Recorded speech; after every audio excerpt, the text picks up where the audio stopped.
Listo, muy bien. Bueno, pues buenos días. Esta es la segunda sesión de Ingeniería de Datos con GCP. Disculpen ustedes, la semana pasada tuve una complicación con cliente, entonces estuvo con ustedes Cristian Cruz y vamos a retomar el día de hoy la sesión. Entonces, vamos a comenzar con los apuntes. Además de los de Cristian, que quedó de pasármelos, creo que fue una presentación PowerPoint, les voy a pasar el repositorio de los apuntes que están aquí. No necesitan descargarlos, al menos por el momento, los apuntes ustedes los van a poder estar trabajando directamente desde GitHub.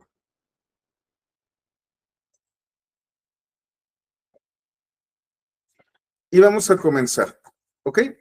También los pueden descargar y pueden abrirlos con Jupyter o pueden trabajar inclusive con Visual Studio Code. Yo voy a utilizar Jupyter para trabajar con ellos.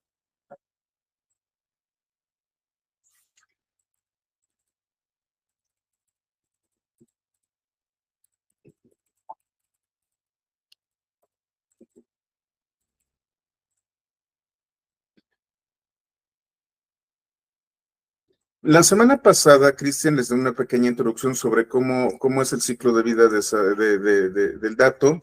Les platicó sobre distintas herramientas que tienen para poder trabajar procesamiento, las fuentes de datos, todo este tipo de cosas. En esta sesión vamos a hablar un poco más formal con respecto a la ingeniería de datos y vamos a hablar de algunos conceptos principales.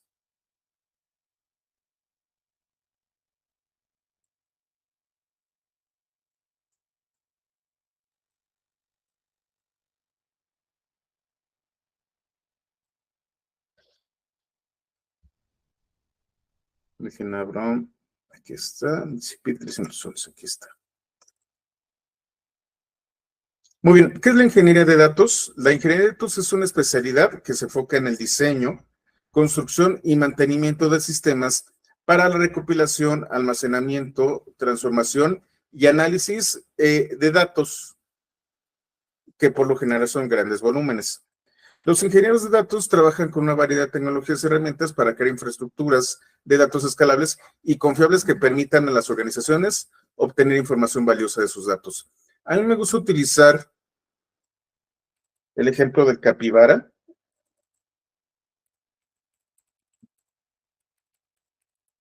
para entender cuál es la diferencia entre un ingeniero de datos y un científico de datos.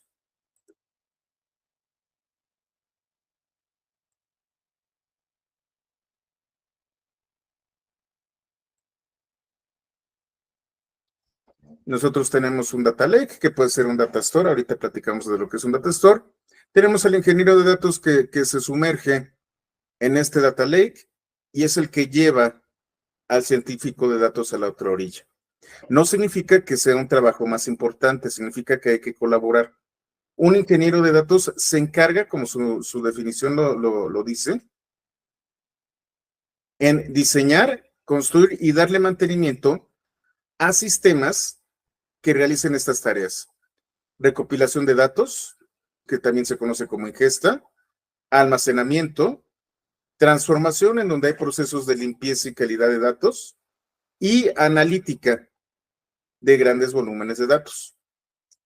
Cuando llegamos a la parte de analítica avanzada, es donde entran algunas otras especialidades.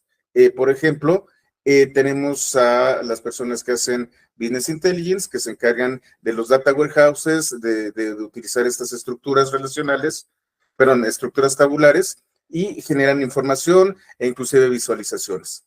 Después tenemos a los científicos de datos que utilizan otro tipo de técnicas, incluyendo Machine Learning, Deep Learning e inteligencia artificial, para realizar tanto analítica como visualizaciones, como modelos a partir de datos.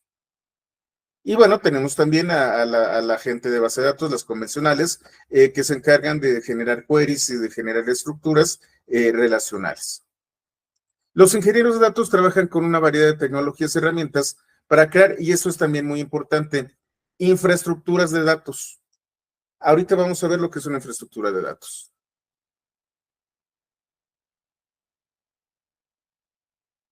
Muy bien. ¿Cuáles son las responsabilidades de los ingenieros de datos? Número, recopilar y extraer los datos. Los datos pueden tener diversas fuentes, que pueden ser bases de datos, archivos web o inclusive sensores de IoT. Vamos a hablar inclusive lo vamos a ver aquí, qué tipo de flujo de datos a partir de su origen podemos utilizar. Otra y voy a regresar al capibara.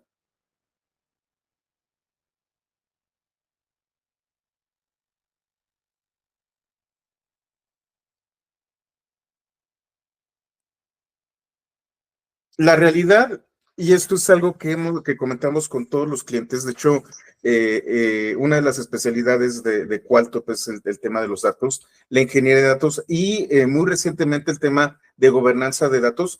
Por cierto, me mandaron correos hace unos días algunas personas, no se los he contestado, se me ha pasado, con respecto a lo que podemos hacer con este tema. Como ustedes saben, tenemos una especialidad con Google Cloud para datos y estamos capacitando a ingenieros de datos. ¿Por qué? Nuestros clientes se están topando con que no son dueños de los datos. ¿A qué me estoy refiriendo? Sí, las aplicaciones generan muchísima información, los datos son almacenados, hay muchísimos archivos, imágenes, videos, tablas, pero la realidad es que no conocen los datos que existen ahí. No solo eso, sus datos no siempre están ordenados y limpios o bien catalogados o son consistentes. ¿Qué es lo que tiene que hacer un ingeniero de datos? Pues lo que hace el ingeniero de datos aquí, pasar por este lago, en donde hay un montón de hojitas, deben de haber peces, deben de haber residuos por ahí, y transformar toda esta información que tenemos en algo que pueda ser utilizable por el científico de datos. La limpieza y la transformación de datos corresponde normalmente al 80% de las actividades de un ingeniero de datos. Y solamente garantizando estos datos de manera limpia y consistente para poder entregárselos al analista, al especialista en BI o al científico de datos, vamos a poder tener información realmente relevante. El ingeniero de datos se encarga primordialmente de esto, después almacenar los datos donde deba de estar y puede también participar en las labores de procesamiento. Hay cierto tipo de labores que son optimizables y ese es el procesamiento de datos. También colaboramos un poquito con la analítica. No estamos disociados de la analítica y podemos construir datos. Pero construir los pipelines de datos. Ahorita les platico qué es un pipeline. Todo esto requiere de ser observado, requiere de un monitoreo. Esos pipelines de datos constantemente cambian, las fuentes cambian, las tablas y los contenidos y los esquemas cambian, y entonces un ingeniero de datos tiene que estar consciente de que la información y los datos van a evolucionar. Tenemos que monitorear e identificar constantemente cómo es que los datos van evolucionando. El ciclo de la vida de los datos no es estático, sino que evoluciona. ¿Qué habilidades necesita un ingeniero de datos? Habilidades de programación, primordialmente con Python y Java. Inclusive si manejan escala, tampoco está nada mal. Y SQL es prácticamente obligatorio. Habilidades en bases de datos, tanto relacionales como no relacionales. Si saben administrar una base de datos como Postgres o MySQL o Mongo, eso es una gran ventaja de un ingeniero de datos. Habilidades en la nube, y esto es muy importante. Podemos nosotros hacer ingeniería de datos totalmente on-premise. De hecho, hay muchos clientes que por su naturaleza, nuevamente bancaria, no pueden transferir datos a la nube. ¿Por qué? Porque la nube se encuentra en otro país normalmente. Todavía hay pocos proveedores de nube. De hecho, puedo decirles que ni Azure, ni AWS, ni Google tienen un centro de datos en México. Y entonces, transmitir la información fuera del país para instituciones bancarias es complicado. En muchos de los casos, la información se queda en un data center on-premise, dentro de las instalaciones de los bancos, y solamente algunas herramientas de analítica pasan a la nube. Es por eso por lo que sí, aunque necesitamos tener habilidades en la nube, nuestros clientes a veces no están colgados de alguna nube. Esto está evolucionando, muchos clientes ya están ahí. Obviamente, para poder hacer esto necesitan trámites y certificaciones y cosas por el estilo por parte de la Comisión Nacional Bancaria de Valores, pero sí hay algunos otros clientes que ya están totalmente en la nube. Habilidades de Big Data, y esto es algo que me gusta comentar mucho. Cuando nosotros hablamos de Big Data, no es lo mismo hablar de Big Data hace 40 años que hace 20 años que el día de hoy. Cuando nosotros estábamos por ahí de los, ya ni siquiera son 40, ya son 50 años. Hace 50 años, por ahí de principios de los 70, hablar de Big Data era hablar de megabytes. Grandes cantidades de información para esas épocas eran megabytes. Después empezamos con los gigas, después llegamos a los teras y luego a los petas y tenemos los exabytes y los zettabytes. Big Data, normalmente yo lo defino con, un problema de Big Data utiliza, originalmente eran 3 Bs. Ahorita creo que hay 5 Bs, una cosa así.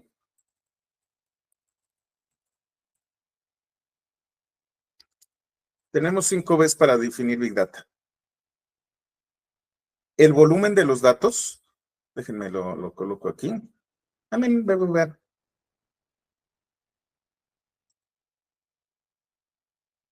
Bueno, las 5 Vs de Big Data. Les voy a pasar la liga. En un segundito.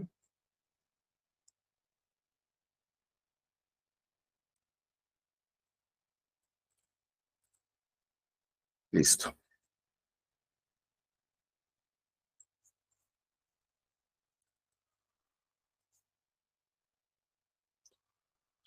Tenemos volumen. Cuando nosotros tenemos una cantidad de datos que no son posibles de almacenar en el disco duro más grande que tenga yo, estamos hablando de un gran volumen de datos. Cuando yo necesito una infraestructura específica de almacenamiento con gran capacidad, estamos hablando de Big Data. Y entonces, como les comentaba anteriormente, hablar de, por ahí de los 90, hablar de un disco de 1 tera, sí era posible, pero económicamente era inviable. Tener 1 tera de información en nuestra infraestructura era algo casi impensable por el costo. En estos momentos, bueno, pues su laptop tiene 1 tera normalmente de almacenamiento y es un almacenamiento SSD de alta velocidad, etcétera, etcétera. Y entonces Big Data empieza a tener otro tipo de contexto. En el caso, por ejemplo, de BigQuery o herramientas que están en la nube, como puede ser Databricks, bueno, pues ellos pueden procesar terabytes por segundo. La realidad es que la capacidad de la nube nos permite tener una gran cantidad de datos. Big Data se puede medir por volumen, pero también se puede medir, bueno, se puede definir un problema de Big Data por volumen, grandes volúmenes de datos, por la velocidad de los datos. Yo necesito procesar grandes cantidades de información de manera rápida. Necesito pasar estos datos por un proceso en memoria y obtener un resultado. Y entonces, ¿cómo le hago yo para procesar? Ya no hablemos de terabytes, gigabytes de información de manera rápida para obtener información a partir de ellos. La velocidad es algo muy importante. Y no solo la velocidad de procesamiento, sino la velocidad de almacenamiento. ¿Qué pasa si yo tengo unos cuantos, imaginemos la industria automotriz? ¿Qué pasa si yo tengo cientos o cientos de miles de dispositivos en un automóvil que contienen sensores y están transmitiendo constantemente? Tengo una cantidad brutal de información que está convergiendo y que yo tengo que procesar. ¿Cómo le hago yo para que estos flujos de datos o streams de datos puedan ser procesados? Ahí hablamos de velocidad. La otra V es variedad. Si nosotros venimos del mundo de las bases de datos relacionales, sabemos que las bases de datos y las tablas tienen esquemas. Los esquemas representan el tipo de dato que viene en una columna en particular. Y este conjunto de datos se conoce como metadatos. Yo puedo tener datos de distintas índoles. Puedo tener imágenes, puedo tener JSONs, puedo tener documentos de texto escritos en lenguaje natural. Puedo tener prácticamente cualquier tipo de información que no necesariamente debe de tener una estructura. Y ahí es en donde entra la variedad.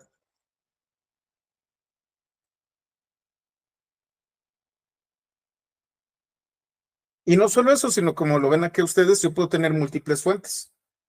De repente tengo mi data warehouse, por ahí tengo mis sistemas de archivos, las hojas de cálculo de finanzas, tengo el feed de video de mis vehículos de transporte, tengo un montón de información de diversas fuentes.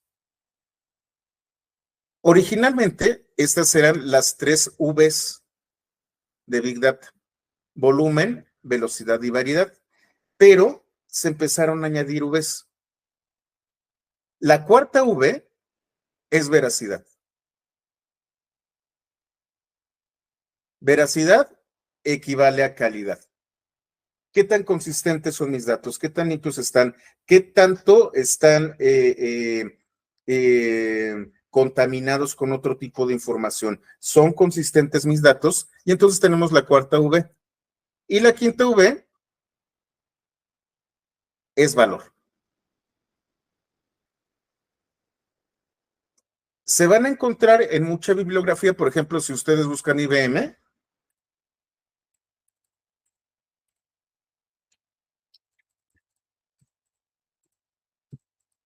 no sé qué le pasa a mi teclado, un segundito.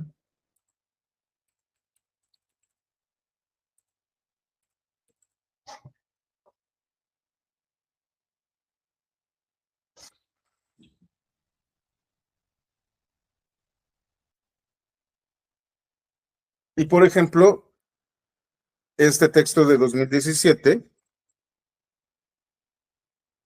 habla de 3 Vs.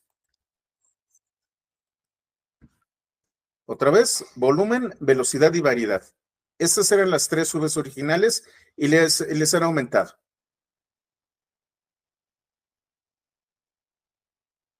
En este momento, yo me quedaría con 4: volumen, velocidad, variedad y veracidad. Valor puede ser, pero esto también puede ser discutible. Les voy a copiar y voy a colocar los apuntes esta liga para que ustedes lo tengan.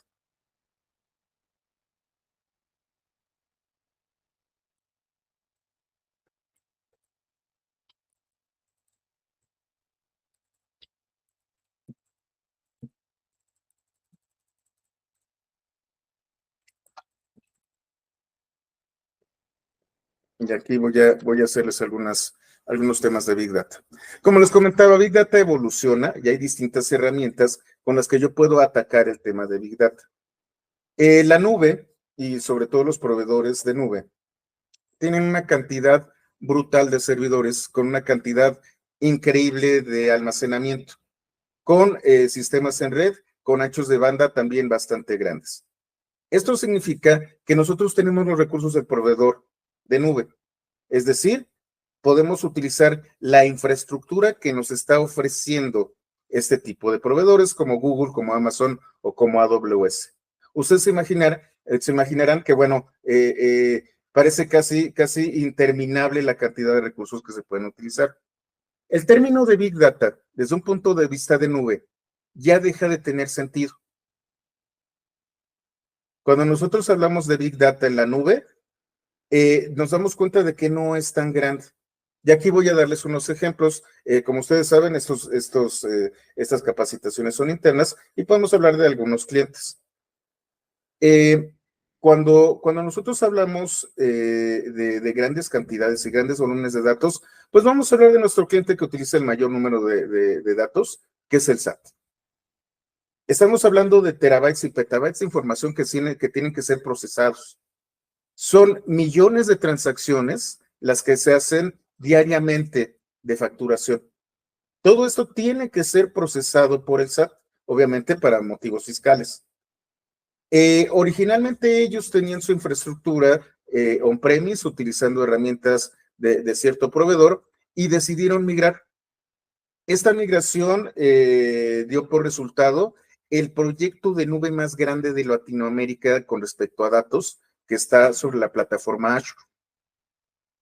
Imaginen ustedes la cantidad de información que tiene que ser procesada de manera cotidiana de todas las transacciones de facturación del país. La realidad es que en estos momentos, y no me dejarán mentir los colegas que están aquí del SAT, esto se puede hacer en cuestión de minutos o segundos. Hay algunas tecnologías que todavía no pasan a la nube y que todavía no han sido optimizadas, que se pueden tardar horas o días en procesar. Tan pronto como pasan a la nube y son optimizadas para utilizar los recursos de la nube optimizados, vamos a hablar de minutos o segundos de procesamiento. Obviamente, esto se refleja en la factura. Sí, efectivamente, te vas a tardar 15 segundos, pero utilizaste 2,000 computadoras, 2,000 unidades de cómputo para procesar la información y pues ahí te cae la factura. Sin embargo, en estos momentos, esta factura ya no es tan onerosa. Si en este caso al SAT le llega una factura de unos cuantos cientos de miles mensuales, hace 10 años la factura habría sido de una decena de millones de pesos.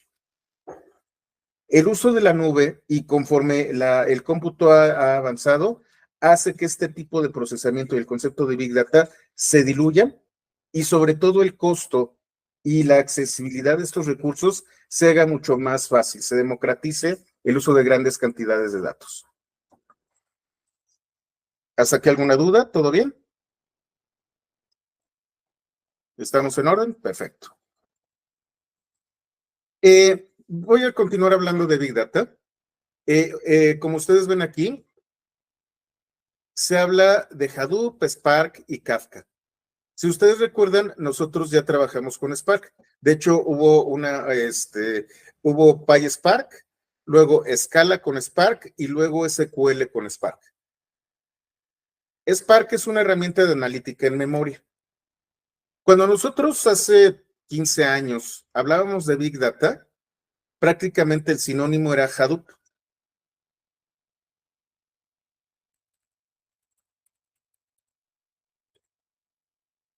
Hadoop es un proyecto de la Fundación Apache para poder crear infraestructura hecha para Big Data, en donde yo tengo un clúster de cómputo o un clúster de almacenamiento que lo puedo consolidar y utilizarlo para operaciones con grandes cantidades de datos. Esto, curiosamente, nació a partir de un paper de Google.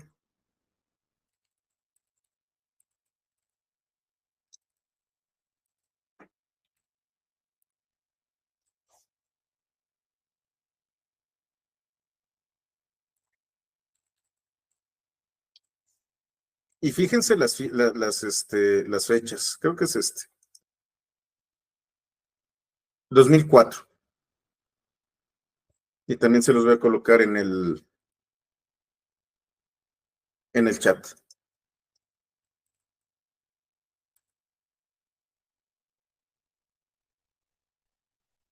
Este paper de unas cuantas páginas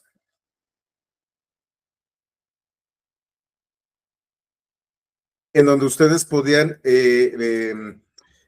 fraccionar datos y estos datos procesarlos a través de un sistema de cómputo en memoria, fue la base para Hadoop. El proyecto Hadoop se compone de dos elementos, un elemento de analítica y un elemento de almacenamiento. Esto me permitía tener grandes cantidades de datos almacenados en un clúster de almacenamiento y todos estos datos podían ser procesados en un clúster de procesamiento. A partir de esta infraestructura de Hadoop, fue posible generar todo un ecosistema de Big Data. Denme un segundito que creo que están tocando la puerta. No, no falla. Un segundo, por favor.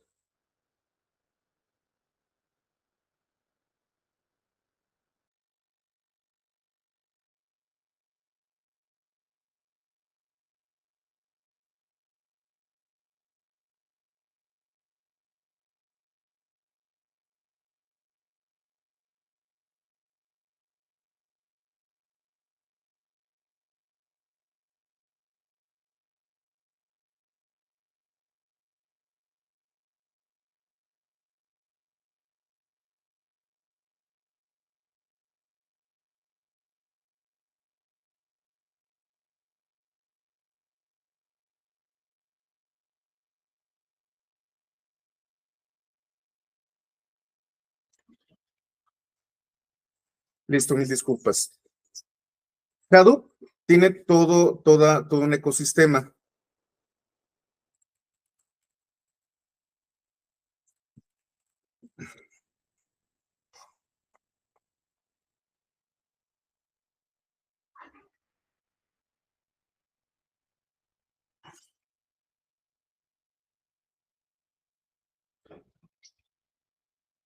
Yo tengo lo que se conoce como HDFS, que es un sistema de archivos distribuido.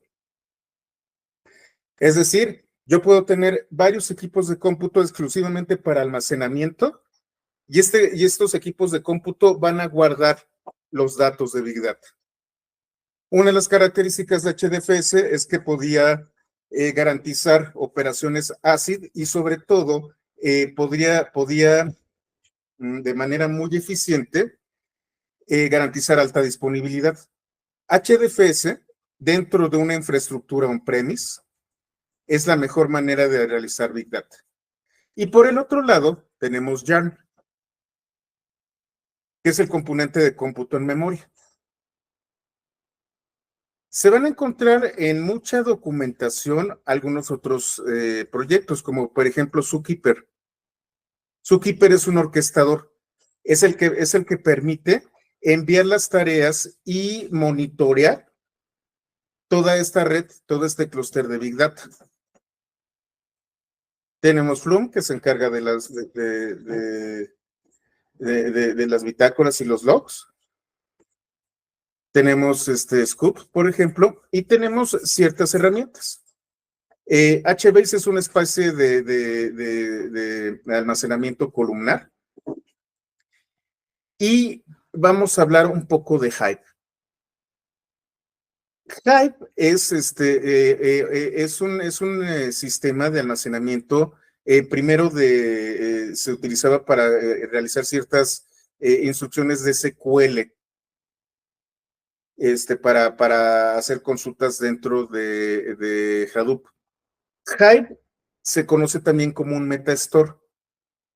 Hive me permite recolectar los metadatos de todos los datos que yo tengo aquí. Recuerden, Big Data no solamente son datos estructurados.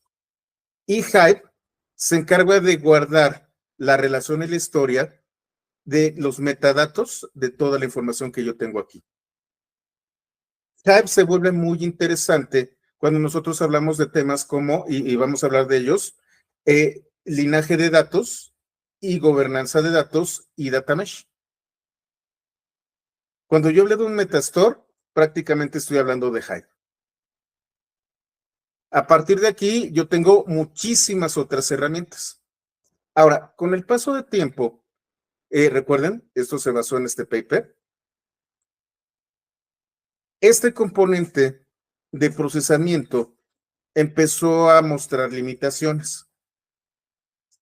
No podía hacer algunas operaciones de cómputo que resultaban simples en otro tipo de plataformas, pero que aquí eran bastante complicadas. Lo que se decidió por parte de otros desarrolladores fue crear un proyecto que se llama Apache Spark.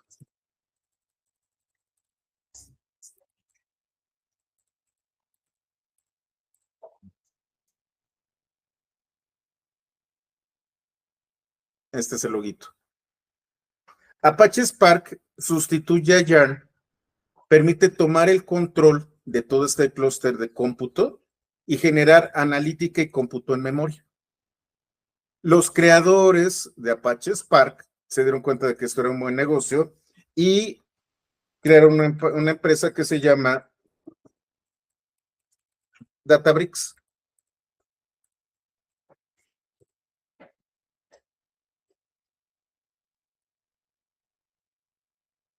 Estos amigos de Databricks son parte de las personas dueñas de esta empresa, son los creadores de Apache Spark. La versión comercial de Apache Spark es Databricks. Obviamente está muy tuneada, obviamente tiene muchas mejoras, es más rápida, pueden desplegarla rapidísimo dentro de la nube y en el caso de Spark tienen que hacer algunas cosas en particular. ¿Hasta aquí todo claro?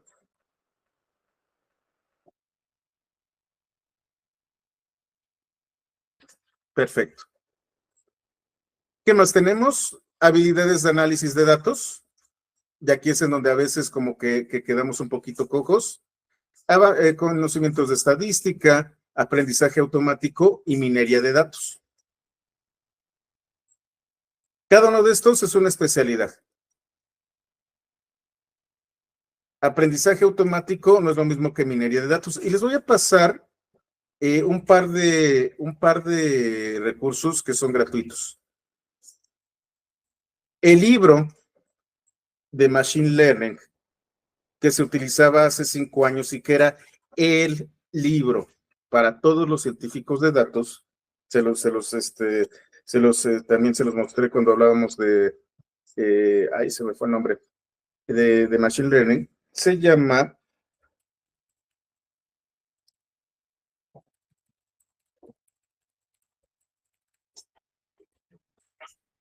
An Introduction to Statistical Learning. Pueden comprar el libro, está publicado por Springer, pero los creadores del libro, de manera bastante generosa, publicaron los PDFs tanto de su versión para R. R era el lenguaje de estadística y sigue siendo sobre todo en el ámbito académico, y también lo tiene con Python. Esta es la teoría de Machine Learning. Aquí ustedes van a encontrarse con las bases tanto matemáticas como de código de Machine Learning. Y entonces tienen regresiones, clasificaciones, métodos de muestreo, modelos lineales, métodos basados en árboles, máquinas vectoriales, deep learning, todo esto está en esta bibliografía que es gratuita. Ya se los coloqué en el chat. Una cosa es Machine Learning y otra cosa es minería de datos. Ya hay otro libro.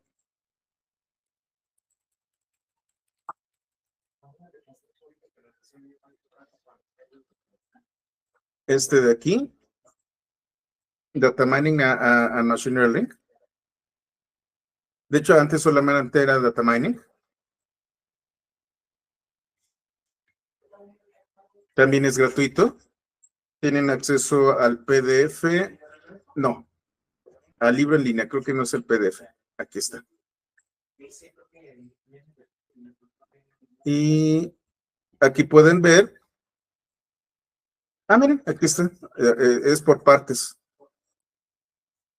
Se los voy a colocar en el chat.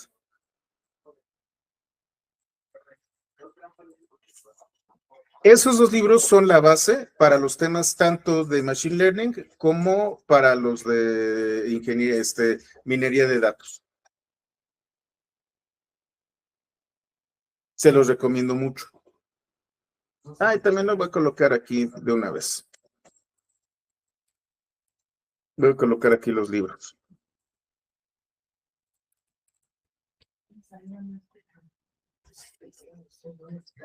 A ver, este es el de Data Mining.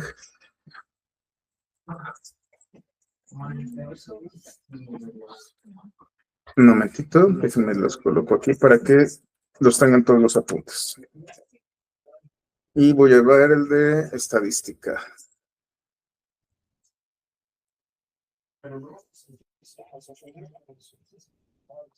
Un momento, ahí está, dirección de vínculo. Y acá está, acá lo pongo.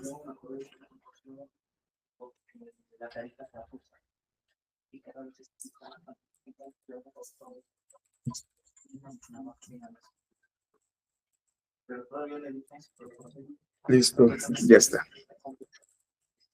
Les recomiendo mucho estos libros, tanto este de Introduction to Statistical Learning como el otro de Data Mining. Ay, otra vez. Lo puse mal.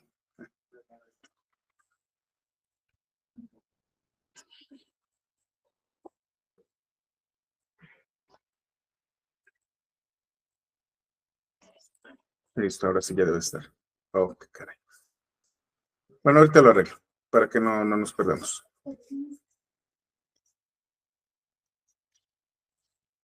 Y bueno, habilidades de comunicación. La realidad es que esta es una de las habilidades más difíciles que debe tener, que tiene un ingeniero de datos. Poder hablar con gente que son los dueños de los datos. Siempre hay alguien que es el dueño de los datos, siempre hay alguien que es responsable de los datos. Siempre hay que hablar con ellos y ellos no hablan el lenguaje ni de Python, ni de Java, ni saben de cloud, ni les interesa en lo más mínimo saber qué es Hadoop, y mucho menos tienen tiempo para estar estudiando aprendizaje automático, estadística y minería de datos. Tienen que hablar con personas del corporativo que entienden el valor de los datos, pero no saben cómo extraer ese valor de los datos. Y es ahí en donde la comunicación se vuelve muy importante y se tiene que trabajar. ¿Cuál es el objeto último de un ingeniero de datos? Genera un pipeline. Pipeline es tubería en inglés. Un pipeline es una serie automatizada de pasos o procesos que se utilizan para recopilar, transformar y mover datos de una fuente a un destino.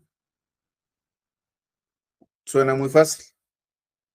Los pipelines son esenciales para las organizaciones que manejan grandes volúmenes de datos, ya que permiten procesar y analizar los datos de manera eficiente y escalable. Muchos de ustedes que han estado con cliente, seguramente se han topado con que por ahí durante la noche hay un procesito que copia las bases de datos y las coloca en algún lado. Hay un proceso batch. O hay un proceso también por ahí que por la noche se encarga de copiar ciertos archivos y colocarlos en un repositorio específico. Eso esa es la actividad más básica de un ingeniero de datos, mover los datos de un lugar a otro. Si mal no les les comentaron sobre ETL, EL y ELT en la sesión pasada.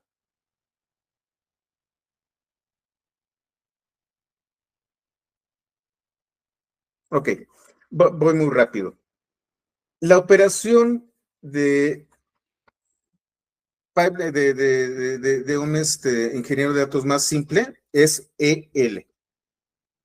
Tenemos E, que es extraer, L, que es cargar, y T, que es transformar.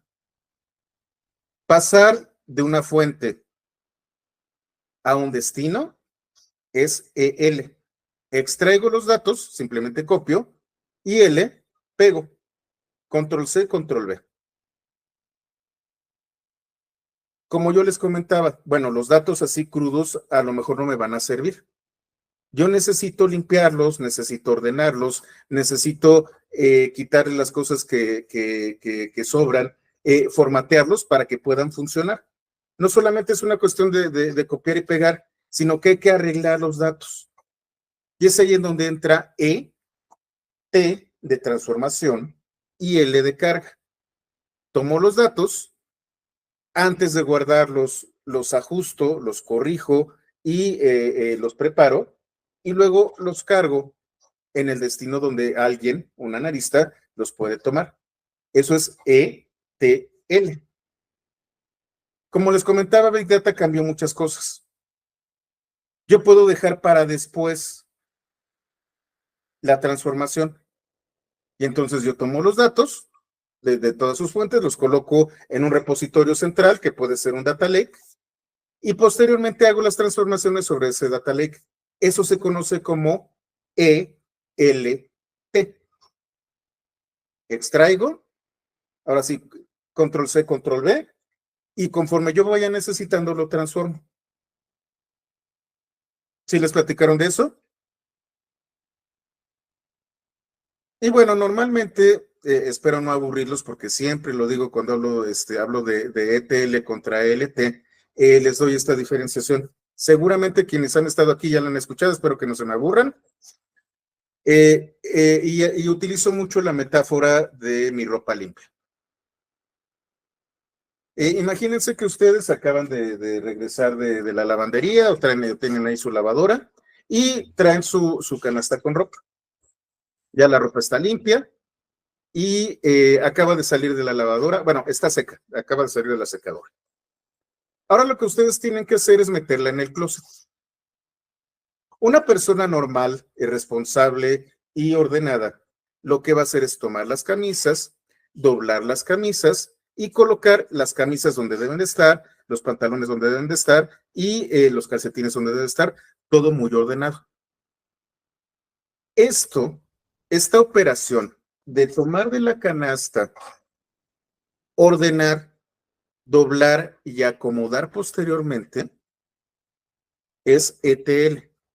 Tengo una canasta con toda mi ropa, donde están blancos con negros, donde están camisas con pantalones, donde están los calcetines de diversos colores. Y lo que yo hago antes de colocarlo en el closet es identificar, doblar y colocar. Hay un esfuerzo. Me voy a tardar alrededor de 15 minutos en hacer esta operación. Pero yo soy un poco distinto porque soy un relajo y soy desordenado. Llego con mi canasta de ropa limpia y la aviento al closet, junto con otro montón de ropa limpia. Y entonces tengo una pila gigantesca de ropa en donde los calcetines están mezclados con los pantalones, las camisas están por un lado, están arrugadas porque no las doblé correctamente, etcétera, etcétera, etcétera, etcétera. Y cuando de repente tengo junta con cliente, necesito sacar mi camisa para mi traje y tengo que buscar dentro de toda esta pila de ropa mi camisa. Necesito plancharla y ya posteriormente ponérmela. El esfuerzo lo hice después. Acomodar en mi cajón, en mi closet, la ropa limpia me tardó unos cuantos segundos. Simplemente fue aventar la cubeta. Una vez que yo busco mi camisa para mi traje, es donde yo realizo el esfuerzo. Y a lo mejor ese esfuerzo es de 5 minutos. Eso es ELT. Y esa es la diferencia entre un data warehouse y un data lake. Un data warehouse, siempre que hablemos de data warehouse, el concepto es yo voy a guardar datos estructurados con esquema dentro de una estructura de tabla. Eso es un data warehouse. Cuando yo hablo de un data lake, es un repositorio de archivos y documentos y datos en general, en donde yo puedo utilizar datos estructurados, no estructurados y datos semiestructurados. El data warehouse es lo que hace la persona normal acomodando su closet y el data lake es lo que hago yo. Al final de cuentas, el esfuerzo es antes de guardar o una vez que está guardado y realmente lo necesito. Dependiendo de su arquitectura, dependiendo de los recursos que ustedes tengan, pueden hacer ETL o ELT. Cuando los recursos son limitados, cuando realmente se necesita información en tiempo real y cuando no hay cuando es posible por la naturaleza de los datos, se recomienda mucho utilizar un data warehouse. Nuevamente, nuestros clientes son bancos y seguros y gobierno. Por lo general, estas organizaciones ya tienen bases de datos relacionales. De vez en cuando se van a encontrar alguna con que tenga Mongo o que tenga cosas por el estilo, pero por lo general ya se encuentran con esquemas definidos. Bueno, no hablemos del SAT porque sí, ahí tenemos algunos problemas con esquemas. Pero bueno, por lo general tienen esquemas definidos. Y entonces, quizás lo más común sea un data warehouse. Pero de repente tenemos otros clientes, por ejemplo, una aseguradora.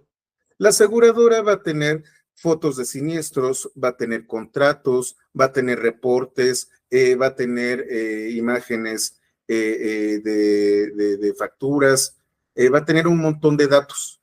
Inclusive pueden grabar la conversación cuando una persona se comunica con el operador. En este caso, los datos no necesariamente son estructurados, es más, ni siquiera tienen que ser datos de texto. En ese caso, lo que vamos a utilizar es un data lake.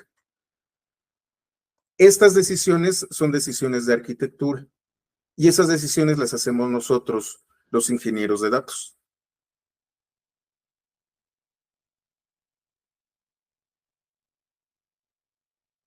¿Hasta aquí todo bien? ¿Cuáles son los beneficios de hacer los pipelines? Mayor eficiencia, mejor precisión, escalabilidad y mejora en las tomas de decisiones.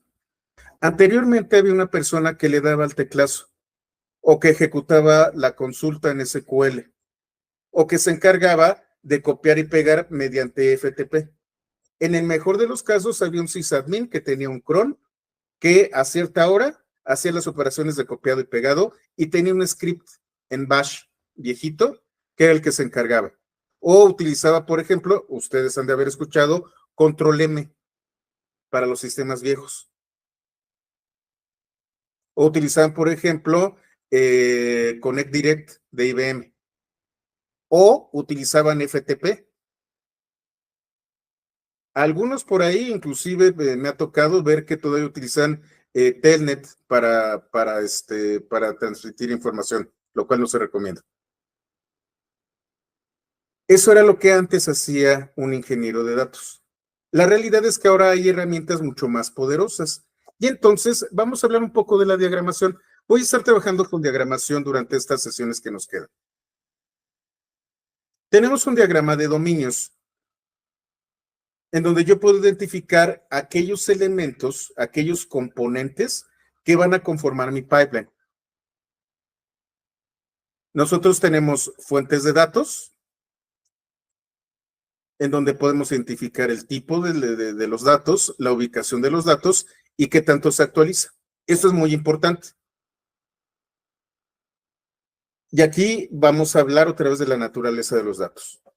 Cuando nosotros hablamos de ingeniería de datos, estamos hablando de datos que van a utilizar primordialmente para analítica. Tenemos datos transaccionales. Cuando nosotros hacemos una aplicación, cuando nosotros utilizamos nuestro sistema para hacer operaciones bancarias, o cuando nosotros queremos llamar al Uber, o cuando nosotros queremos pedir una pizza, generamos transacciones. Es una transacción unitaria y esta transacción unitaria es un evento que puede impactar a una o más tablas dentro de una base de datos o a una o más entidades dentro de una base de datos no relacional. El interés general, cuando nosotros hablamos de transacciones, es de este momento en particular, de este evento. Cuando nosotros hablamos de analítica, lo que nos interesa es conocer la información de todos los eventos o de los eventos dentro de una ventana de tiempo o dentro de un criterio en particular. Es por eso por lo que la frecuencia de actualización es importante. Si nosotros tenemos bases de datos relacionales y nosotros tenemos sistemas transaccionales, lo más común es que se haga un corte. Puede ser un corte al día, que normalmente se realiza al final del día en la noche, consolidas tu información y la mandas a donde va a ser procesada. Y esto es muy común. Las aseguradoras, los bancos, al final de cuentas hacen un corte diario y este corte diario hace que un comando mande por medio de cualquiera de estos elementos que ya platiqué al Data Warehouse o al Data Lake. Estos se conocen como procesos batch o por lotes, en donde en un momento específico se envía una cantidad específica y empaquetada de información a un destino. Pero nosotros podemos tener streams de datos. Esto también es muy común. ¿Qué pasa si nosotros tenemos un cliente que es una casa de bolsa? Y este cliente que es la casa de bolsa está constantemente analizando las fluctuaciones del mercado. Tiene que tomar una decisión rápidamente esta casa de bolsa, dándose cuenta de que, no sé, el dólar está subiendo y mandarle un mensaje a sus clientes y digan, oigan, el dólar está subiendo, conviene que vendan. Y entonces, a partir de lo que está ocurriendo en tiempo real, yo puedo tomar una decisión y lanzar una campaña. La frecuencia de actualización es tiempo real. Y en tiempo real nosotros tenemos streams de datos, es decir, estamos dándole seguimiento a algo que ocurre de manera continua, como la fluctuación del dólar, o pueden ser eventos.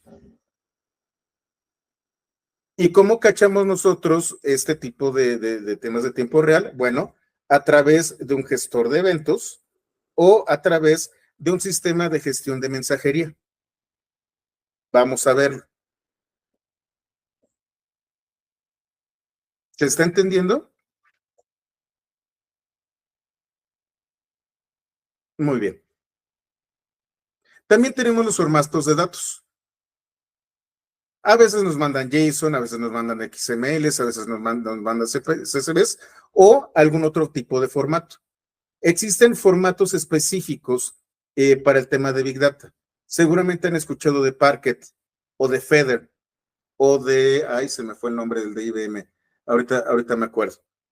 Son formatos específicos. Parquet, por ejemplo, puede ser un formato de datos que puede ser atomizado, que puede ser serializado y que conserva el esquema de los datos. Por ejemplo, los CSVs no conservan los tipos de datos, todos son archivos de texto. XML es un documento estructurado y JSON también es un documento estructurado, pero que no necesariamente tiene un esquema predefinido.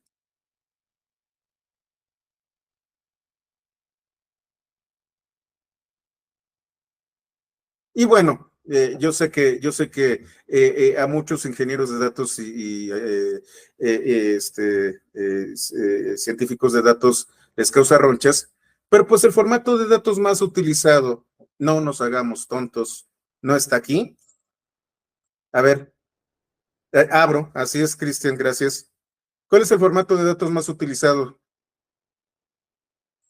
Efectivamente, Cristian, Excel. Si algo abunda, son los Exceles y necesitamos procesarlos. Los puristas y la gente que está metida en esto, obviamente cada vez que le presentan un Excel, te insulta. Pero la realidad es que el mundo y sobre todo los sistemas financieros funcionan sobre Excel. Es la triste realidad y tenemos que trabajar sobre de ellos. ¿Ok? ¿Qué otras cosas tenemos nosotros? Las fuentes. Nosotros vamos a tener un destino o múltiples destinos, que es el almacenamiento de datos. ¿A dónde vamos a guardar la información? ¿Qué tipo de almacenamiento estamos utilizando? ¿Qué arquitectura de almacenamiento estamos usando? ¿Es Big Data o es simplemente una base de datos, un MySQL pequeñito? Si el MySQL es más grande, entonces a lo mejor no es MySQL, a lo mejor es PostgreSQL y a lo mejor es un MySQL que está replicando. ¿Es un MySQL de alta disponibilidad? ¿Es un MySQL a prueba de fallos? ¿Es un MySQL que debe de tener baja latencia? ¿Cómo configuro yo mi base de datos para que pueda funcionar? Tenemos también herramientas de almacenamiento.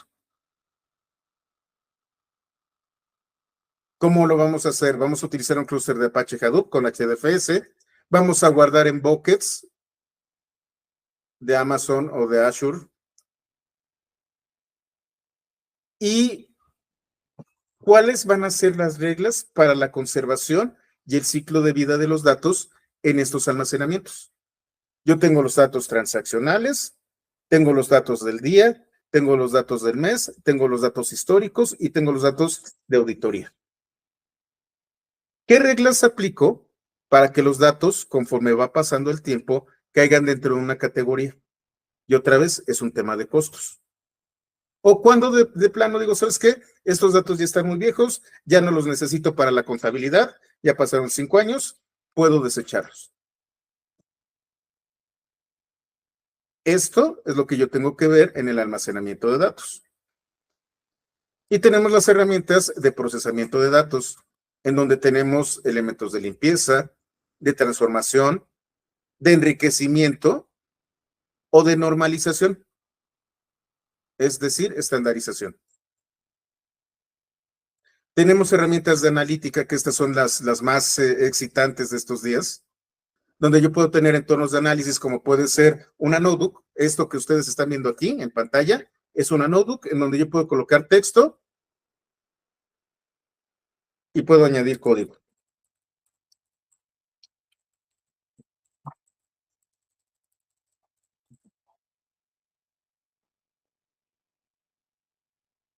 ¿Cuál es mi entorno para analítica? Las notebooks se las van a encontrar prácticamente en todos lados cuando hablemos de analítica. Y bueno, las notebooks pueden ser utilizadas en Python, en R, en Scala, en Java, en C, prácticamente cualquier lenguaje interpretado puede ser utilizado ahí. Gracias, Sandro. Sí, se va a compartir la grabación. Nos van a hacer el favor posteriormente de mandarles por correo. Es muy importante su asistencia, esta sesión grabada. ¿Qué técnicas de análisis vamos a utilizar? Puedo utilizar estadística tradicional, una cosa que se llama EDA, Exploratory Data Analysis. Puedo utilizar Machine Learning, puedo utilizar visualizaciones, puedo aplicar técnicas de Business Intelligence. ¿Cómo lo voy a hacer? Si vamos a temas más avanzadas, yo puedo generar modelos de análisis de datos. Y si yo quiero presentarle al consejo consultivo o al consejo de administración la información, ¿cómo los voy a comunicar? El análisis de datos sí nos importa a los ingenieros de datos, pero no es nuestro objetivo final. Necesitamos entender, pero en muchos casos esto del análisis de datos simplemente lo colocamos como un componente. Y bueno, como siempre, tenemos que monitorear los elementos. De manera básica, y para poder ayudarnos en este aprendizaje, dentro del repositorio, aquí en GitHub, en un segundito,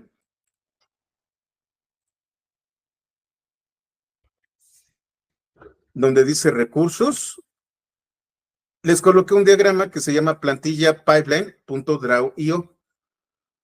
Hay una aplicación que se llama draw.io, que está en línea, bueno, es diagrams.net, que me permite crear todo tipo de diagramas. Esta Miro, están distintos tipos de herramientas. Esta me agradó porque la puedo utilizar también en el escritorio. Y entonces ustedes pueden abrir el diagrama y van a tener esto. Como ven, dice obtener la versión de escritorio. Aquí es en donde yo puedo identificar la infraestructura de mis pipelines. Puedo identificar las fuentes, puedo identificar el almacenamiento y el procesamiento. Otra de las cosas que también me gustan de esto es que, por ejemplo, yo tengo una serie de plantillas para GCP. Y entonces, por ejemplo, aquí yo tengo storage.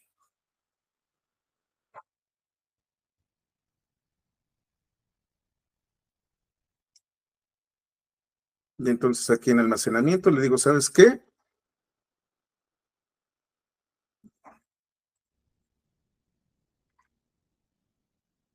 En almacenamiento yo voy a colocar aquí un cloud storage.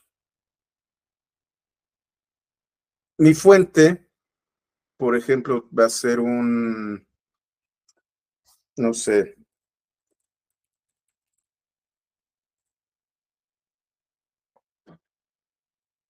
una base de datos de Oracle. Ahí.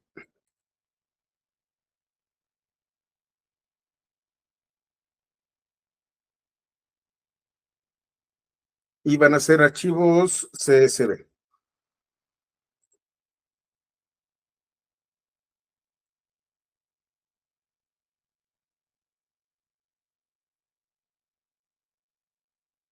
Ok, yo voy a almacenar en cloud storage. No, esta no la voy a almacenar aquí. Aquí voy a buscar Spanner, por ejemplo.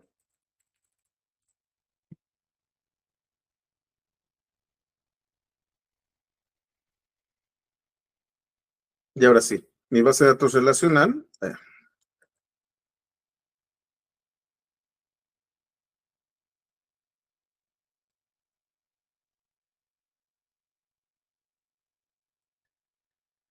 Y mis archivos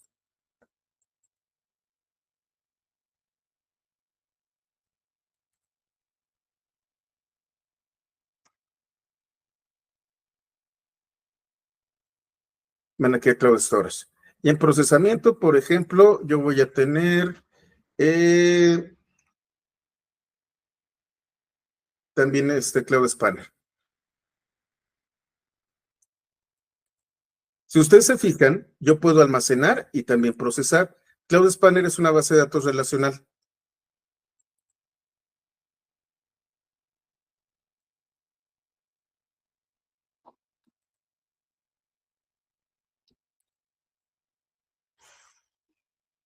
Entonces le voy a decir, aquí lo voy a procesar con el Cloud Spanner. Y aquí los datos que están en Cloud Storage los voy a colocar con Dataproc.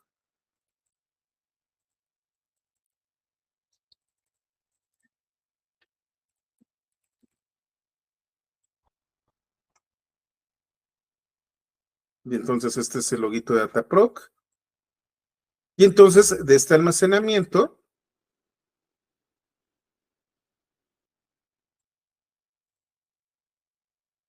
esto va a Spanner.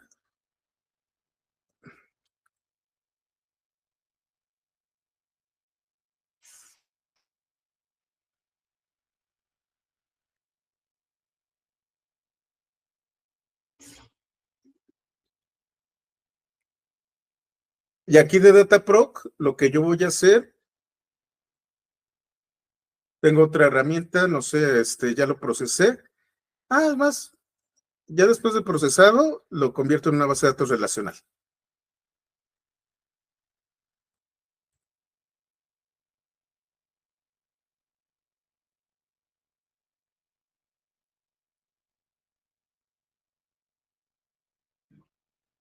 Y como todo está aquí en Cloud Spanner, pues lo voy a mandar a análisis. Estoy suponiendo, voy a utilizar Cloud SQL.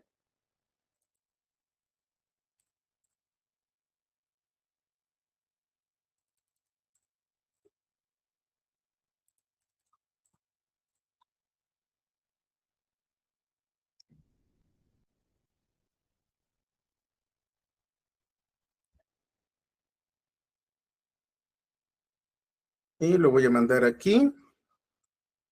Y también a Looker, por ejemplo.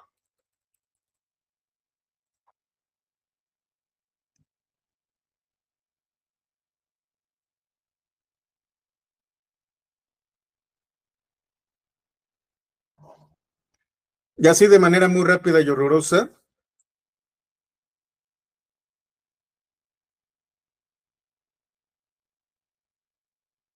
generé mi pipeline.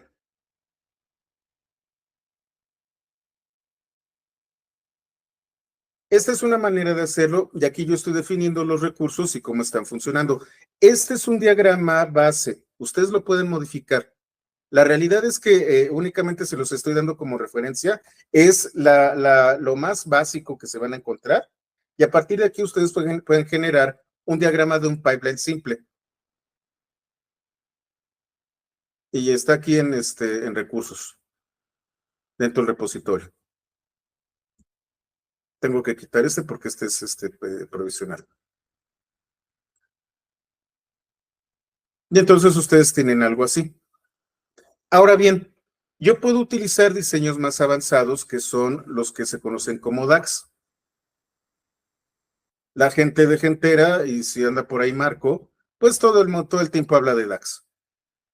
Un DAG, que es un grafo acíclico dirigido, es una estructura que presenta un flujo. Un flujo que puede tener uno o varios orígenes, pero siempre va a tener un fin. Gracias a los que se están retirando, ya estamos casi sobre el tiempo. Muy bien. No, nos suelta un poquito. Un DAG me permite definir un pipeline y definir operaciones a lo largo de este tag. Yo puedo tener nodos, en donde cada nodo representa una tarea dentro del pipeline. Las tareas son extracción, limpieza, transformación, análisis o carga de datos. Un nodo es un punto dentro del grafo, ahorita lo vamos a ver. Yo tengo aristas, es decir, estas líneas que conectan los nodos. Yo puedo tener dependencias entre tareas. Una arista dirigida desde un nodo A a un nodo B indica que la tarea B ocurre hasta después de inicializada la tarea A. Y una vez que yo tengo esto, se genera un flujo que va de un inicio y hacia un fin. ¿Por qué se llama acíclico? Porque nunca va a haber un loop. Tengo un principio, se generan toda una serie de procesos y un fin. Si yo volviera a la posición inicial, ya no sería cíclico. Y tampoco puedo irme en reversa, por eso es dirigido. Tengo un origen y tengo un final, y no me puedo ir en sentido contrario. Eso es un DAG. ¿Cuáles son los beneficios? Otra vez, hay un flujo y no hay ciclos. ¿Por qué voy a usar un DAG? Bueno, porque me clarifica y me ayuda a ver cómo funciona el proceso. Ha mostrado ser muy eficiente, puede escalar y se puede depurar. Y aquí es en donde hay ciertas herramientas con las que vamos a estar trabajando. Apache Airflow, del que vamos a estar hablando en la siguiente sesión, es una herramienta de código abierto que me permite diseñar DAGs y ejecutar procesos. Tengo Luigi, que lo hizo, si mal no recuerdo, creo que Luigi lo hizo Spotify, y Perfect, que es otra biblioteca. ¿Cómo es un DAG?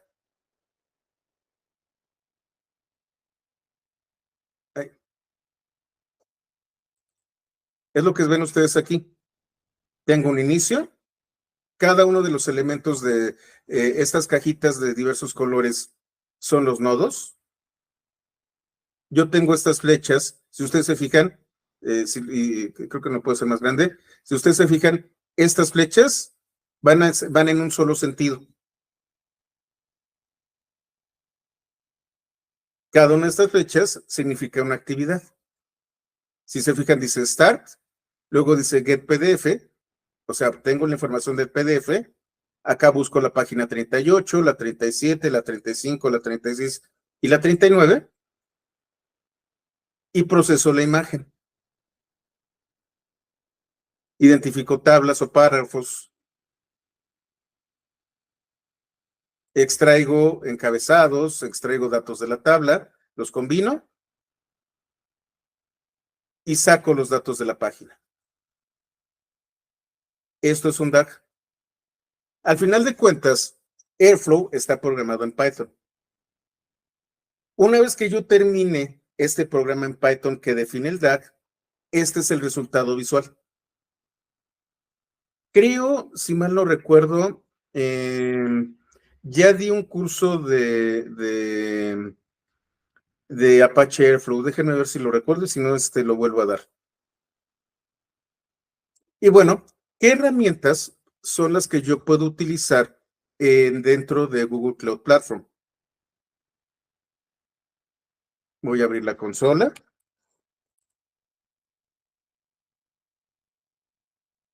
Ya no me acuerdo de este cliente. Mejor me voy a uno conocido.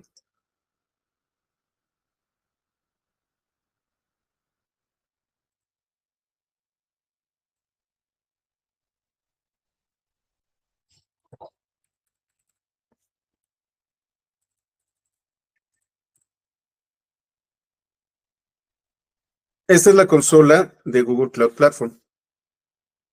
En este menú de hamburguesa, así le llaman este menú, yo tengo diversos productos y soluciones.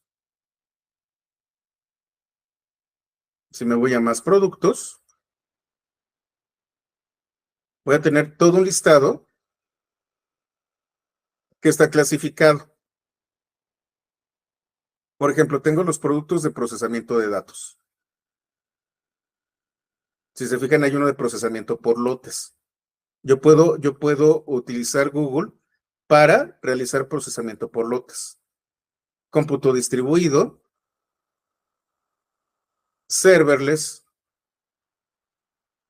almacenamiento básico, bases de datos, AlloyDB, que es un clúster de cómputo de PostgreSQL. Bigtable, que es una base de datos columnar. Yo puedo hacer una migración de bases de datos.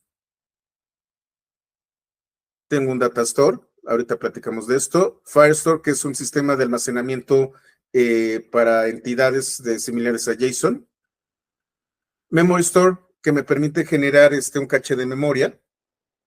Spanner, que es una base de datos relacional gigantesca y de alta capacidad. O tengo, por ejemplo, Cloud SQL, en donde yo puedo utilizar instancias de MySQL, de Postgres o de SQL Server como una base de datos tal como la utilizamos normalmente. Me regreso, déjenme bajo. Servicios de integración, en donde yo puedo generar eventos, revisar eventos, calendarizar, también tener tareas, definir flujos de trabajo. Es para flujos de trabajo cuando hablamos de procesos.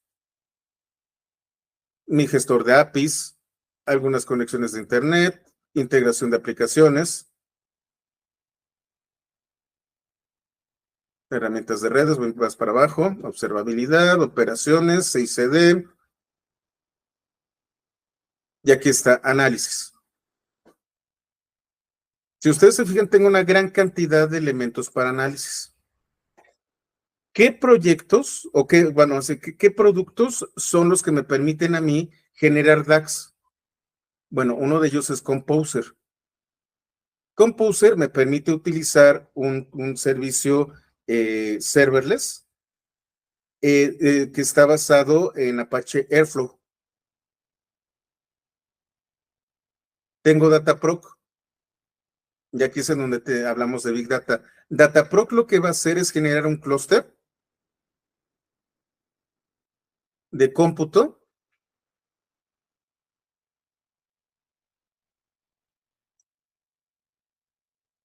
que puede ser tanto de máquinas virtuales como de contenedores.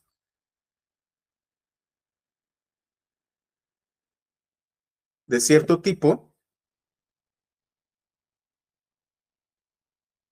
y que es creado para Hadoop. Dataproc no es otra cosa más que un conjunto de máquinas de cómputo para implementar Hadoop. Y en Hadoop yo puedo colocarle Apache Spark, por ejemplo.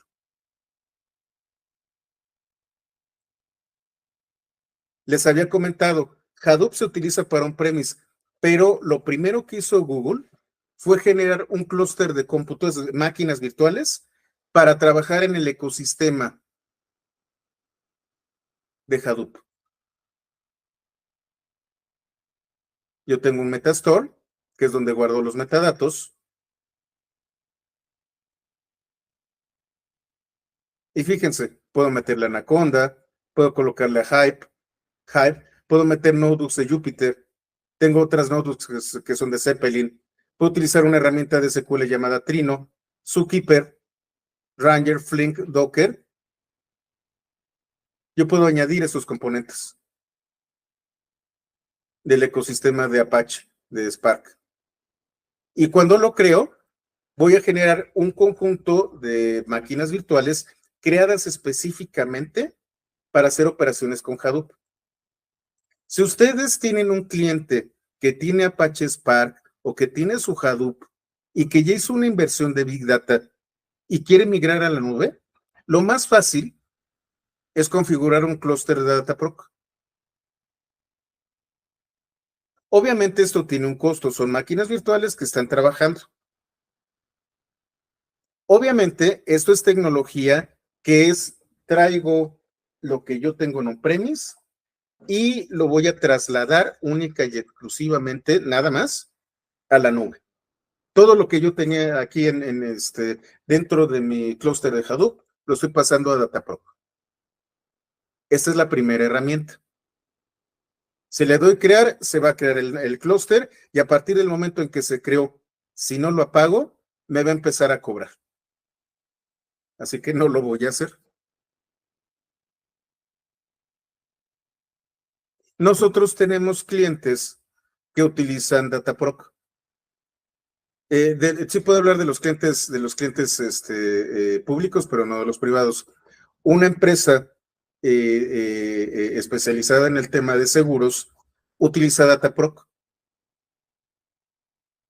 y entonces tiene varios clústeres en donde tienen procesos de Apache Spark para procesar información. Están utilizando la tecnología relativamente antigua basada en Hadoop. Google Cloud tiene otras maneras de trabajar. Todo lo que ustedes hagan con esto depende de Apache Spark y de Hadoop y de cómo se conecten. Ustedes son los encargados de administrar el clúster y de administrar cómo funciona Hadoop y cómo funciona Spark. Lo que estamos haciendo es prácticamente infraestructura como código. Vamos a llamarlo plataforma como código. Perdón, plataforma como servicio. ¿Qué otras cosas tenemos?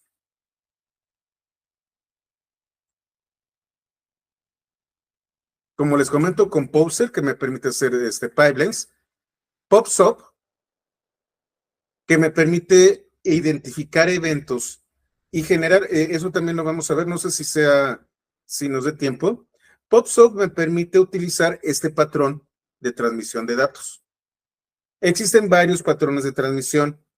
La herramienta más utilizada para temas de sistemas de transmisión y mensajería se llama Apache Kafka.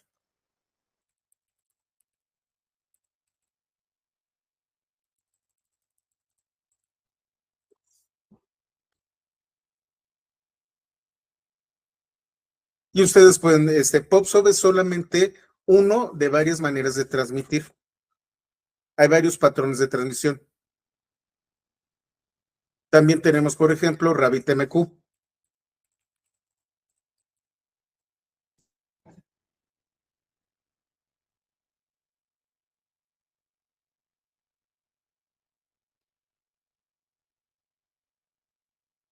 Es más, aquí creo que hay RPCs, cómo funciona o cómo se hace streaming. Tanto RabbitMQ como Kafka, o por ejemplo tenemos acá.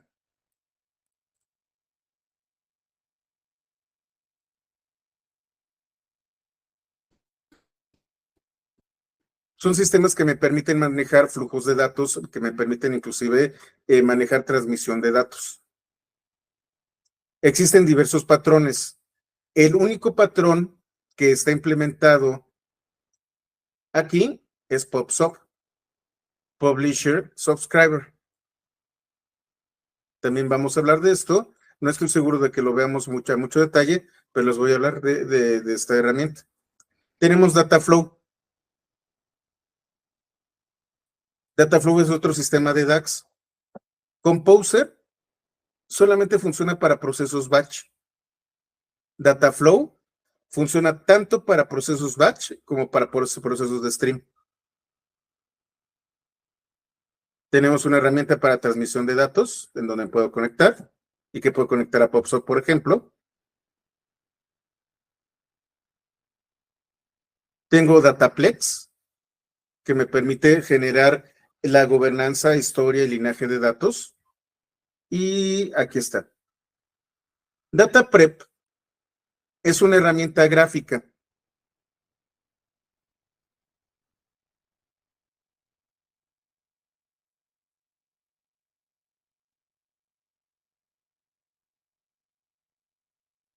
Trifacta es una empresa socia de Google que lo que está haciendo es colocar una interfaz gráfica.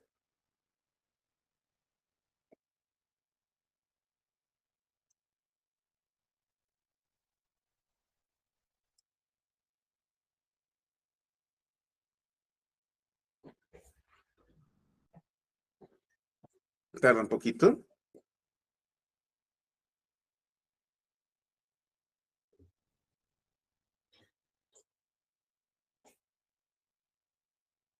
Dios mío.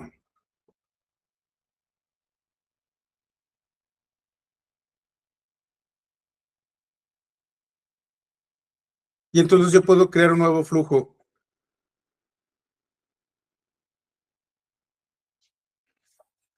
utilizando un DAG pero con componentes gráficos. Yo puedo definir dónde están mis datasets. Yo puedo definir actividades y tengo mi biblioteca y tengo varias conexiones. DataPrep es una herramienta gráfica que me permite hacer esto. Es una herramienta que no es propiamente de Google, es de esta empresa, pero me facilita la generación de este tipo de DAX. Déjenla hacer en un segundito, que ya no sé ni dónde estoy.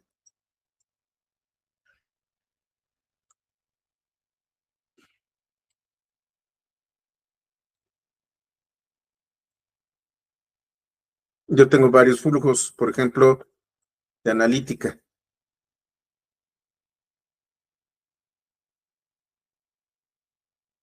Y entonces genero mi pipeline. Puedo verlo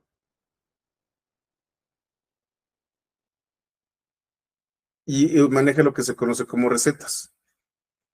Tiene su propio lenguaje.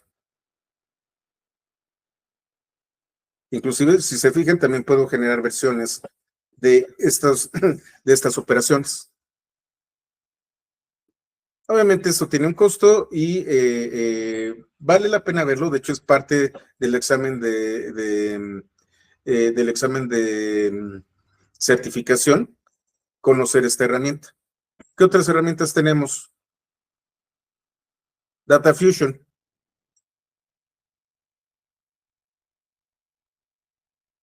Data Fusion es un servicio de integración de datos. Data Fusion si es de Google, y yo puedo conectarme a una instancia de Data Fusion. Data Fusion me permite conectarme a las bases de datos on-premise o a las de otras nubes y generar lo que se conoce como integración e ingesta de datos. De una vez se los voy a colocar.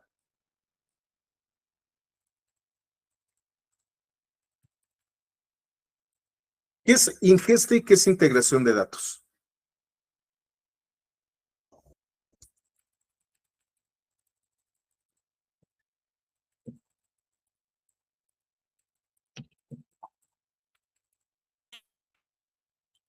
Hay muchos conceptos que vamos a estar trabajando. Si tienen dudas con respecto a cierto término, por favor háganmelo saber a través del chat.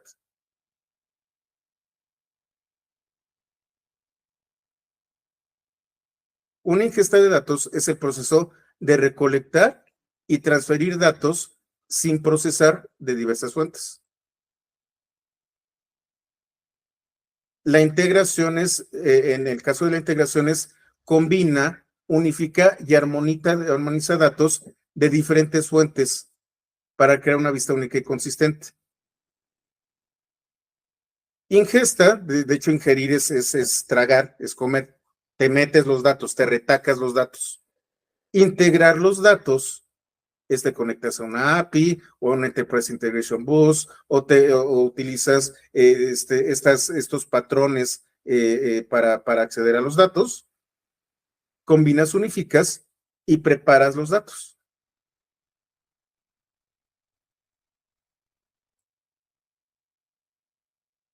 Data Fusion me permite conectarme a distintos datos,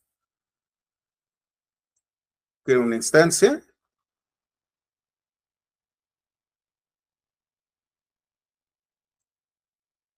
generar mis autorizaciones y yo puedo conectarme a distintas fuentes de datos e integrar los datos.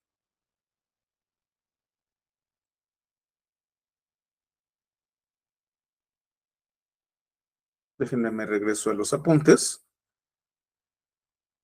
Y entonces tenemos Dataflow, que es un servicio de procesamiento de datos totalmente gestionado, que utiliza batch y streaming con alta escalabilidad. Dataflow está basado, y eso sí lo vamos a ver la próxima semana, en un proyecto llamado Apache Beam. No es otra cosa más que la implementación de Beam dentro de GCP. Eso es Dataflow. La gran ventaja que tiene Apache Beam es que se puede conectar, tiene muchos conectores y puede utilizar procesos por lotes o puede conectarse a streamings de datos o a eventos. Vamos a hablar de él en la próxima semana. Tenemos Composer. Composer está basado en Apache Airflow y solamente puede utilizar procesos batch. Es decir, no puede tener datos constantes, siempre puede calendarizar. De hecho, Airflow es un sistema de workflow. Se utiliza mucho sobre todo para datos, pero puede ser para prácticamente cualquier proceso. Dataproc, que es un servicio de procesamiento de datos basado en Apache Spark y Hadoop, que es lo que vimos. Puedo implementar Cloud Functions dependiendo de híjoles, que no me voy a llevar evento, de un detonador, de un trigger, que puede ser un evento, que puede ser una acción dentro de Google Cloud o que puede ser una instrucción puntual, se ejecuta esta función. Entran datos, procesa, salen datos. No es necesariamente una herramienta de pipelines, pero me facilita el manejo de los datos. Tenemos Data Fusion.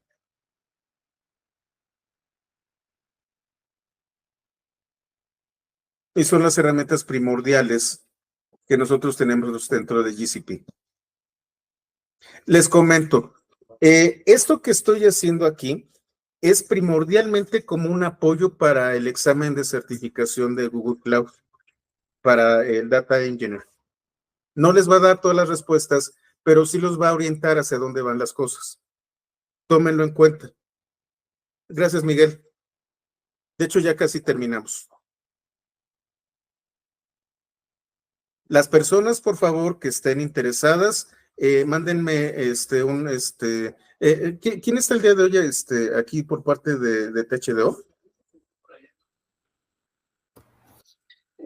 Yo, José Luis, Javier. Hola Javier, perdón, hola.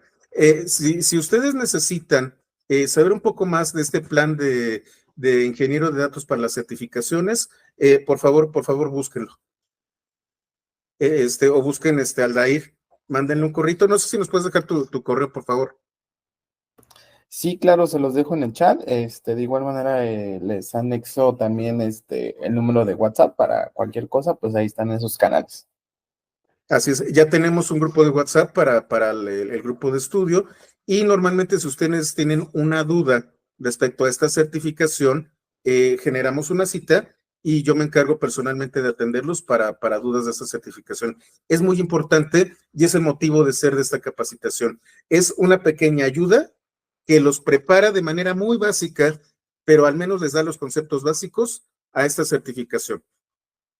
¿Ok? Muchas gracias, Javier. No, a ti, José Luis.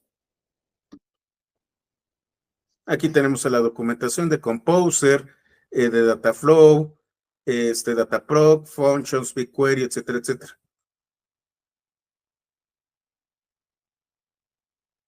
¿Hasta aquí todo claro?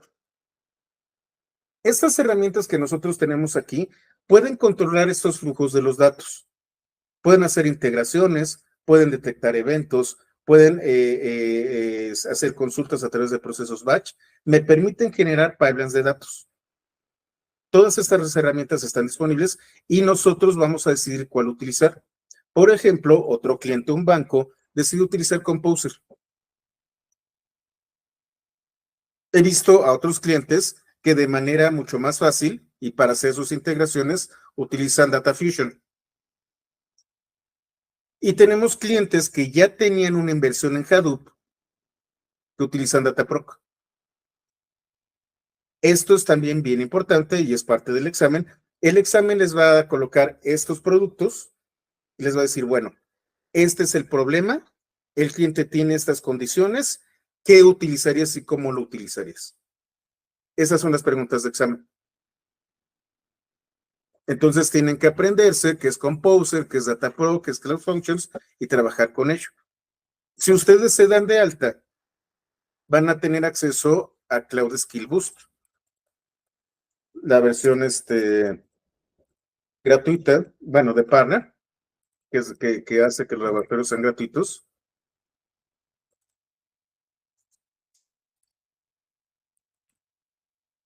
No sé qué le pasa a mi teclado.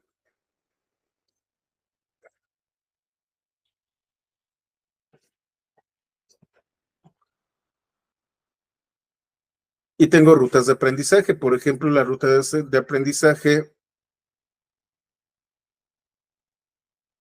también se las voy a colocar. Si ustedes se van a esta ruta, los laboratorios tienen costo. Si ustedes se dan de alta con nosotros para el programa de capacitación, les vamos a dar acceso como partner y los laboratorios no tienen costo. Y tengo todo un Learning Path para ingeniero de datos. Cómo funcionan los laboratorios. Aun cuando es el número 2, este es el que les recomiendo que sea el último que tomen, porque es el que los prepara para el examen. Cómo se generan data lakes y data warehouses, cómo se hacen pipelines de batch en Google Cloud, cómo se hacen servicios de streaming en Google Cloud, un poquito de analítica, cómo se puede hacer procesamiento serverless utilizando Dataflow, más Dataflow,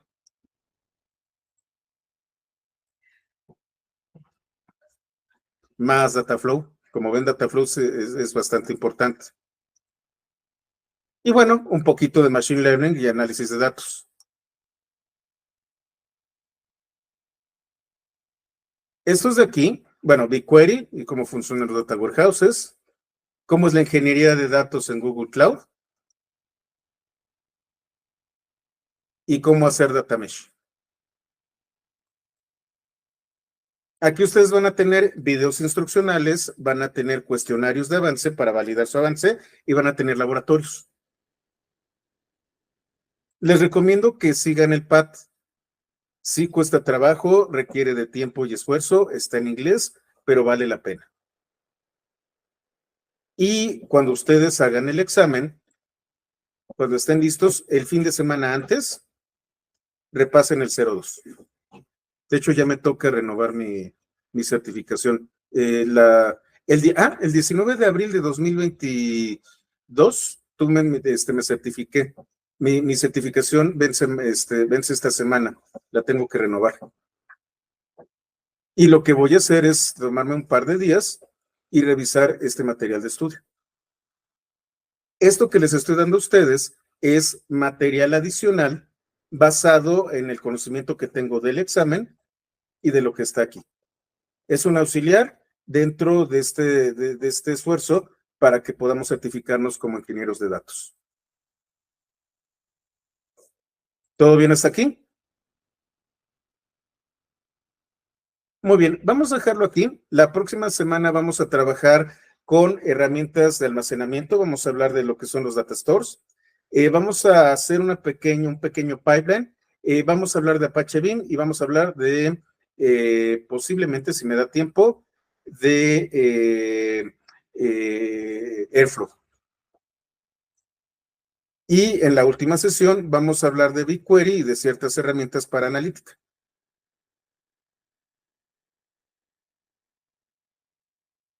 ¿02 qué? Bueno, en el segundo que... ya te entendí. No, es que el tuyo es 00, Cristian. Cuando me lo pases lo voy a integrar para que los apuntes estén completos.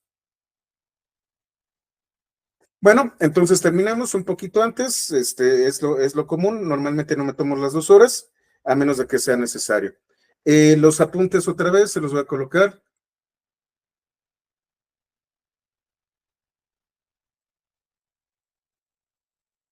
Están en GitHub. Todas las modificaciones las actualizo en el repositorio. Los videos, por favor, ahí están los datos de Javier.